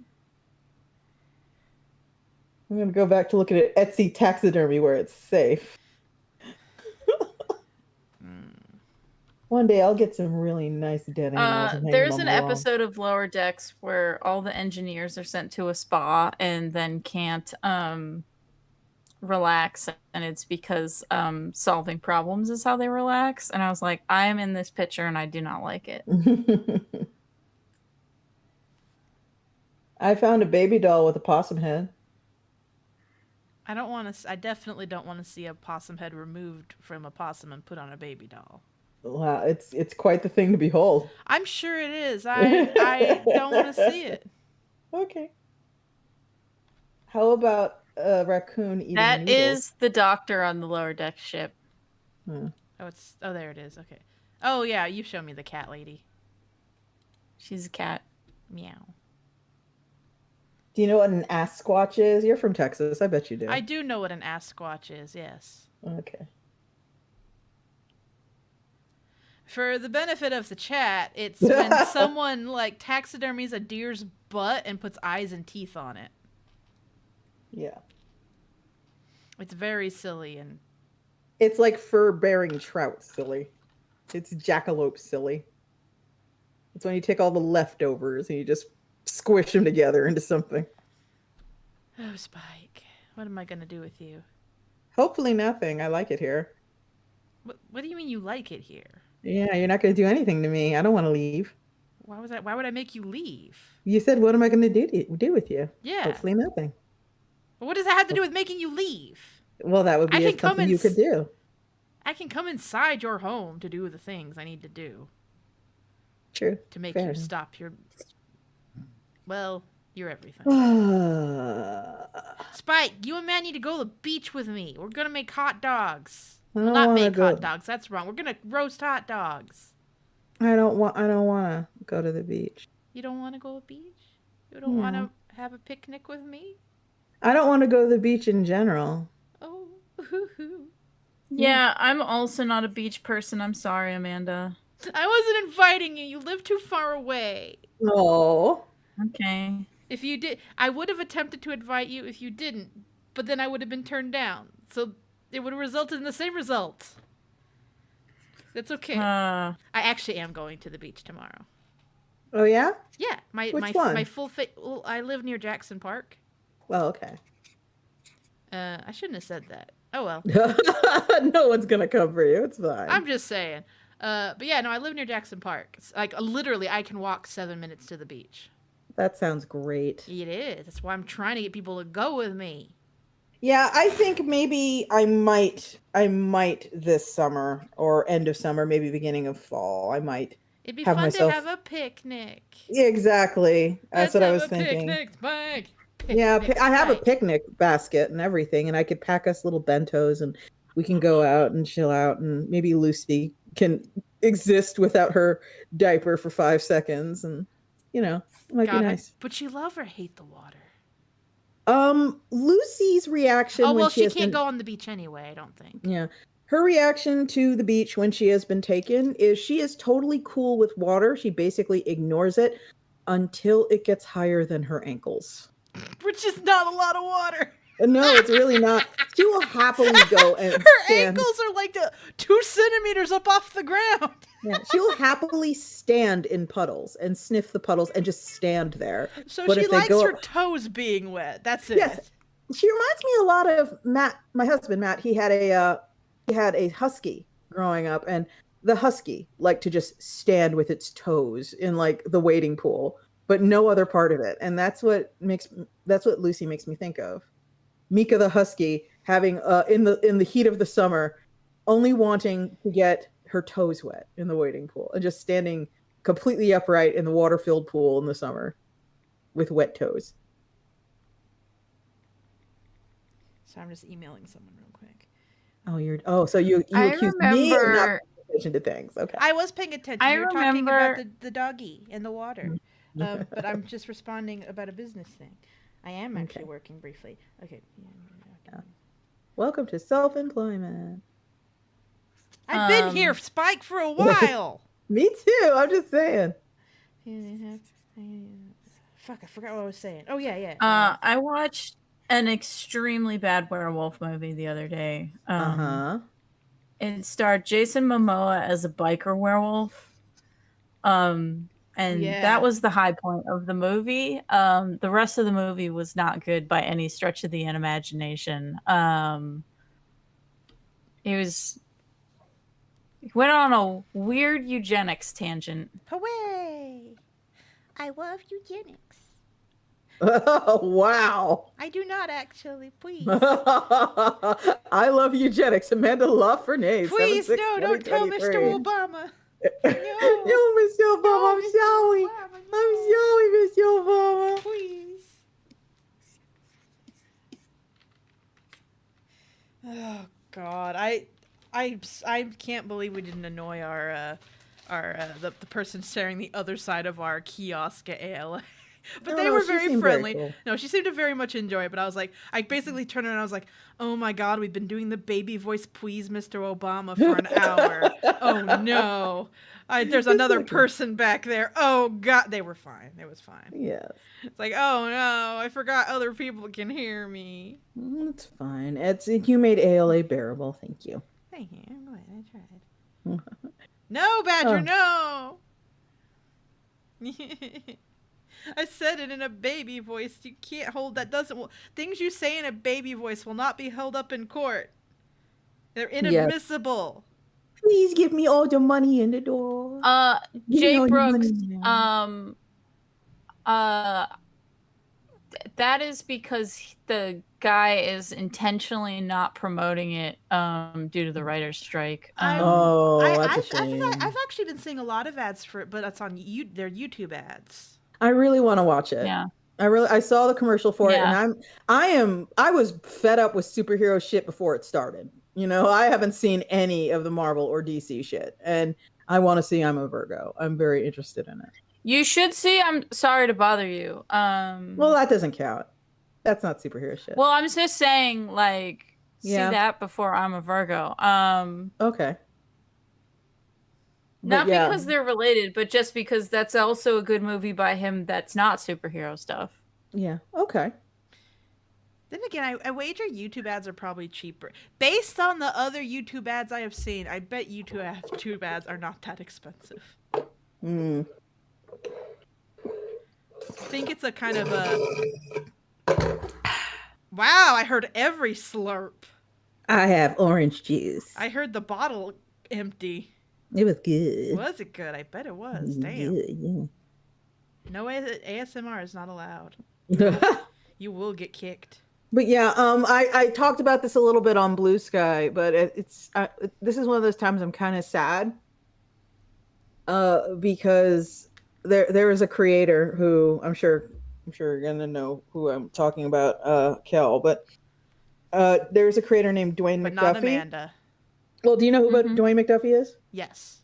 Okay, then both of you then. Dwayne McDuffie was kind of the founder of, this is so old.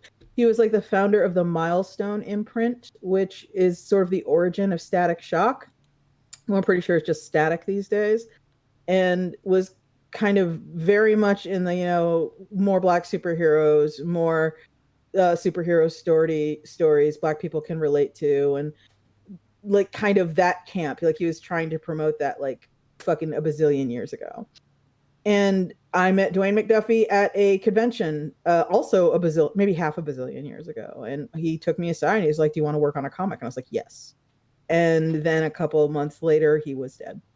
And it's one of those things where it's like I don't tell people about it because it sounds like fake. It sounds like something someone would make up now that he's dead, but I mean, it fucking happened, and it kind of sucks. And I do think about him from time to time because he died very young, and he never got to live to see. I think he'd be really thrilled by like Enter the Spider-Verse and I'm a Virgo, and I mean, also,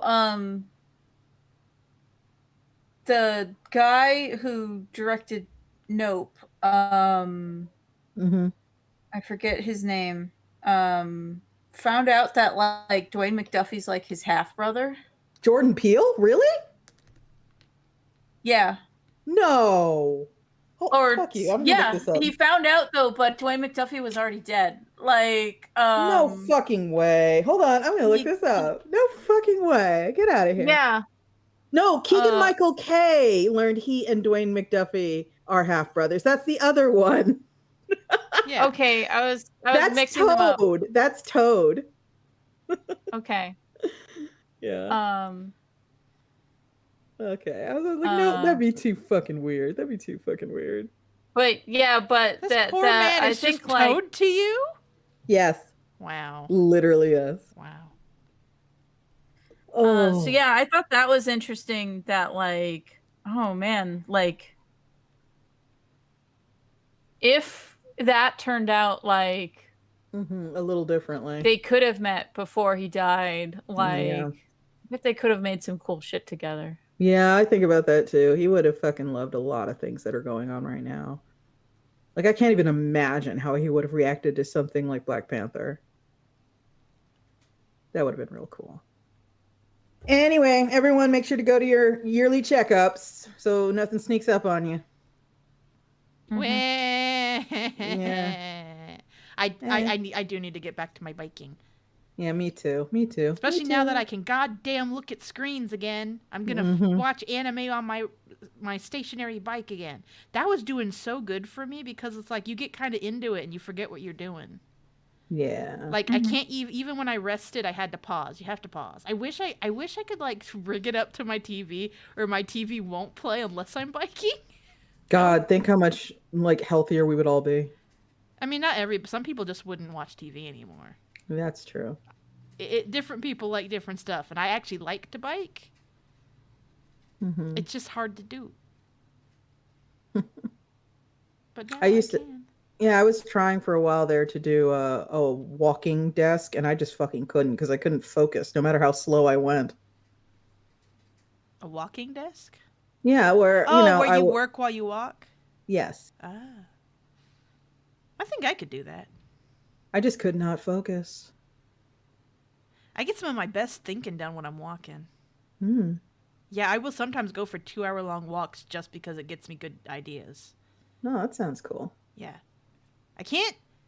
Sometimes driving too, but that's tricky because you don't want to not be thinking when you're driving. True. I've been scared sometimes about how well I drive on autopilot. And I was like, wait a second, I didn't think for 30 minutes. How did I get here? Oh, God, I just did it. Holy shit. That is how accidents happen. Apparently. Oh, my God, why? They're doing fireworks still. Yeah, they got extras. They got leftovers. Why didn't they just do them all? I don't know. Maybe it got too late. Spike, it's been every night. I'm sorry. Like a week before 4th of July, and now still.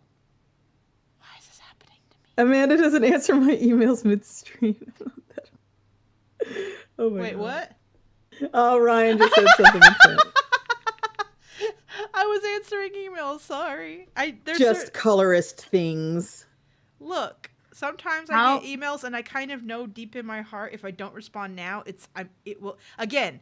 possible ADHD things, but I now have a policy where it's like, shit, respond. Even if you can't answer them now, at least respond and say you're going to answer them. Because then the pressure will be on because you said you'd answer them. So, like, yeah, I just jump on them immediately now because it's like, no. By the way, yeah, Ryan, I'm extremely surprised. I was extremely surprised to see you join Blue Sky today because I gave you that invite like ages and ages ago, and I figured like, oh, I guess he just doesn't care. And like, no, and there you were, and I was like, whoa. I just forgot. Yeah, I was one of those weird occasions. Like everybody who has a Blue Sky account like now that they've registered, every 2 weeks they get one invite, but then 1 week for no reason I got like 10. And I just it's because you're famous and popular. Oh, so beautiful. No, that is legit the reason. That is not the reason. I mean, it probably is the reason. No, it is. Your follower like count. they pick specific people that they're like, this person is cool. We'll give them more invites. Well, it is like one of the higher ups doing it. Clear that, everybody. I'm special. Yes. I'm special little lady. But yeah, I got 10 and I just started I got my invite because Ryan North was given 10 like immediately. Wow. Cool. I have 2. I used one for a friend and I told someone on Twitter I'd give them. I need to go look through my followers because yeah, that's right. Ryan was traveling. That's right. Mm-hmm. Ryan was traveling a lot. Yeah, definitely. But yeah, one of my followers asked for one and I'll know them when I see their avatar. It's like I recognize people's avatars more than their names. It's why if someone changes their avatar on Twitter, it's like, you're a stranger to me now. I don't know who you are. Ugh, Badger, the idea of Jack sprinkling anything on me grosses me out. Jack grosses me out. Jack is like the quintessential tech bro dude that makes my lip involuntarily curl. I'm so fucking over him. What? I have to function in this world like everybody else. The same way I use an iPhone that no doubt has cobalt How dare you participate in society? Yeah, and yet you participate in society. Curious. Yes. God, that's evergreen.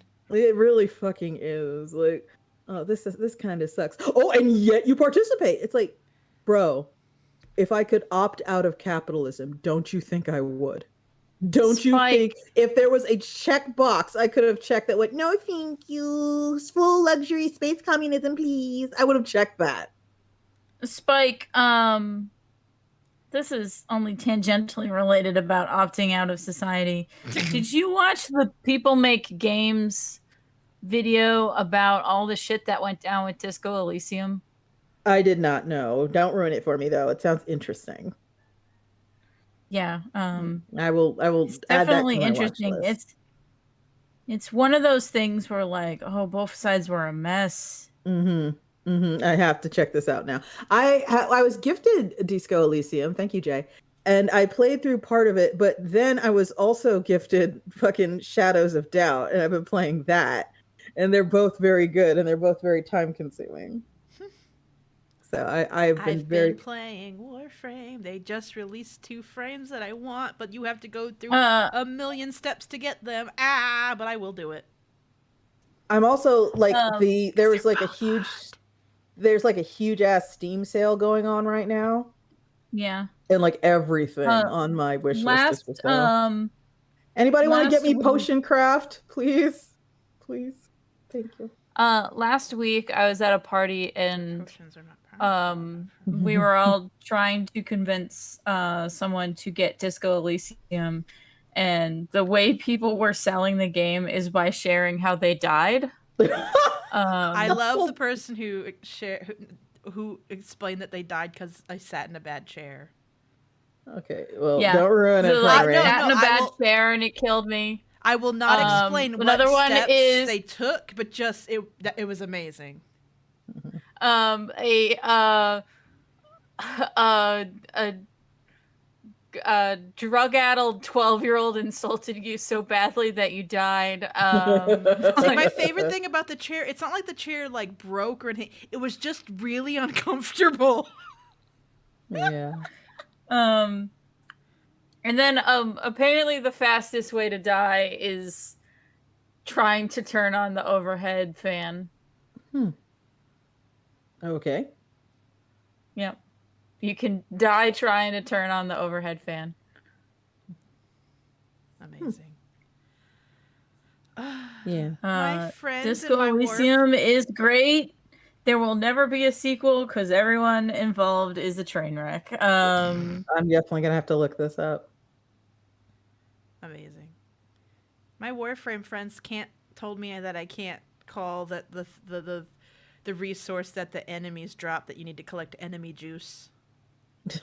Why not? They can't tell you what to do. Well, it was proposed that we all do it, and that was vetoed. Well, it wasn't vetoed, but democracy won and I lost. Boo. I've also apparently should not say I'm slurping up enemy juice. They can't tell you how to live. They can't, but I do like my friends to enjoy my company, so I'll avoid it. But just know, in my heart, I'm slurping up enemy juice with a boba straw. Badger, no! Badger, no! Wait, what? Maybe Spike will have to dance for it? No! Badger, no! I was being horrible! No! Badger! For those who aren't reading the chat, Badger said maybe Spike, but you'll have to dance for it. If not, like, publicly, but at a time it would really confuse Matt. Ah, Badger, I was being horrible on purpose. No, Don't worry, Spike would never keep up that end of the deal. Oh my god! You can't bribe Spike to dance. Oh my god! You can bribe me to dance. Badger, my heart. Thank you. Oh my god, thank you. I could be bribed to dance. It wouldn't be very satisfying Badger, because it's my so easy. heart. My heart. Thank you. Spike. Yes. Are you saying thank you because he got you a present? He bought me potion craft after I just sort of said, haha, get it for me, someone. Oh my god, Badger, thank you. You're so kind. You didn't have to do that. See, he brings you gifts, but he, like, finds ways to monetize my suffering. Badger gave me a whole fucking computer, bro. Yeah. Oh, no, he gave me my motherboard. Badger, no! Stop! I think my CPU? Yes, I think my CPU. We're destroyed, Badger. Oh my god, you've destroyed me. I'm actually going to install it right now. That's how much I want to play. I have finished my page, and yes. It is 8 minutes to 8 for me, so that means it's almost time to end the show. Okay, that sounds good. Do y'all want to do our do our outros? Oh no, I'm going to skip my outro so I can go play Warframe immediately. Well, I'm going to do my outro. Everybody, thank you so much for coming. We do this every week, or at least we try to do it every week on Thursday. And every Sunday, everybody, I play Vintage Story, which is like Minecraft for masochists, with my husband, starting at 6 and going until usually around 11. It's Minecraft that hates you. It's Minecraft that's really mean and awful and hates you. Someone taught Minecraft to hate. You can find the VODs for that on the Iron Circus Comics YouTube channel, which you are on right now. You can find me online, kind of at Twitter, Iron_Spike, but I am Iron Spike, all one word, no spaces or underscores. On Pillow Fort, co-host, Blue Sky, Hive Social, Spoutable.